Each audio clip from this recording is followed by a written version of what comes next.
बिस्मिल्लाहिर्रहमानिर्रहीम। सामीन, शामी बागियों ने बशार अल-असद के तवील इक़्तिदार को ख़त्म करके रख दिया गया है।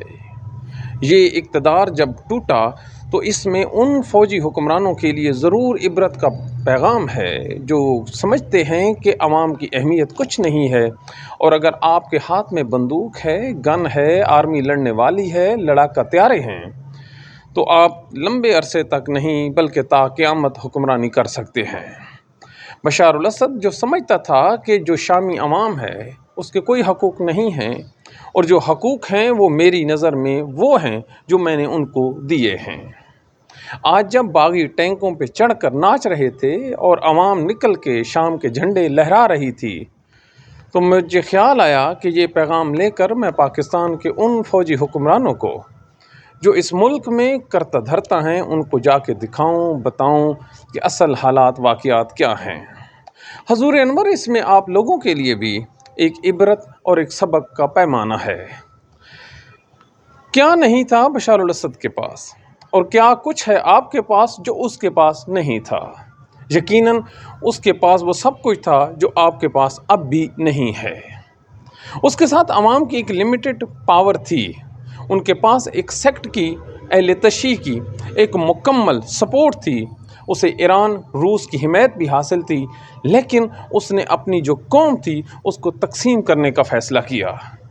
उसने मुल्क में सियासी पार्टियों को, सियासी लीडरों को इस काबिल भी नहीं समझा कि वो आज इस काबिल हो सकें कि वो इनको इस मुश्किल वक्त में थोड़ा सा सहारा दे सकें। यूँ बशार अल-असद अपने वो हथियार, वो महल, वो इख्तियारात और वो सब कुछ छोड़ छाड़ के आज दमिश्क से मफरूर हो गया है। फ़रार होते वक्त उसने अपना सब कुछ उठाया नहीं बल्कि फेंक के चला गया। ऐसी शिकस्त हमेशा मुसलमानों के हुक्मरानों के ज़िम्मे या उनके नसीब में क्यों आती हैं? इसके टोटली ज़िम्मेदार ये ख़ुद हैं।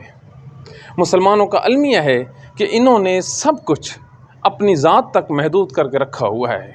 जैसे आज पाकिस्तान में आप देखें कि पाकिस्तान के फ़ौजी हुक्मरान, पाकिस्तान की फ़ौजी इस्टेब्लिशमेंट ये समझती है कि जो कुछ भी है वो उनका है, और इनमें से थोड़ा सा हिस्सा भी आवाम का नहीं है।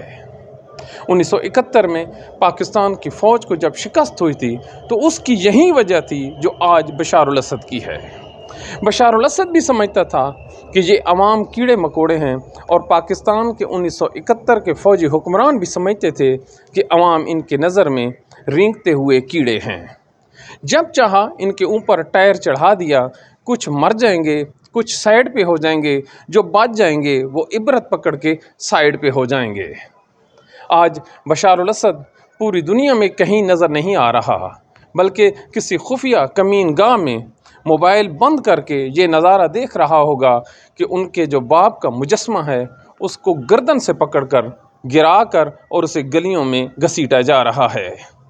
आज 24 साल बाद वो ख़ुद अपनी रोटी, कपड़े और अपनी सब चीज़ के लिए तरस रहा होगा जो कभी वो दूसरों को दिया करता था। काश मुसलमानों के सब हुक्मरान ये समझ जाएं कि जो ताकत का सरचश्मा है वो अवाम है। अगर आपके पास फ़ौजी ताकत है तो ना आप इसके ज़रिए हुकूमत कर सकते हैं, बल्कि आप सिर्फ़ और सिर्फ अपने इक़्तिदार को कुछ सालों, कुछ दिनों या कुछ अशरों तक बढ़ा तो सकते हैं, उसे फॉरएवर सस्टेन नहीं कर सकते। अगर आप हज़रत उमर बिन अब्दुल अज़ीज़ की तरह लोगों को हकूक़ दें तो यकीन मानिए लोग टैंकों के आगे लेट जाएंगे, आपको हरने नहीं देंगे, बल्कि आपके दुश्मन के ख़िलाफ़ आपके फ्रंट मैन के तौर पर लड़ेंगे। काश ये वो चीज़ें हैं जो मुसलमान के फ़ौजी हुक्मरानों को उस वक्त याद आती हैं जब वो अपनी मौत के करीब चले जाते हैं। ये सबक है, लेकिन कोई इसको लेने को तैयार नहीं। आज बशार अल-असद के जो ज़वाल है, जो ज़िल्लत है, उससे आँखें रखने वालों के लिए सबक है। काश कोई जाए और पाकिस्तान की फ़ौजी इस्टेब्लिशमेंट को समझाए कि अब भी वक्त है, अपनी और अवाम के दरमियान दूरियों को कम करे, क्योंकि इसी में पाकिस्तान की, उनकी, अवाम की और सब्ज़ हिलाली परचम की सर्वाइवल है। Thank you.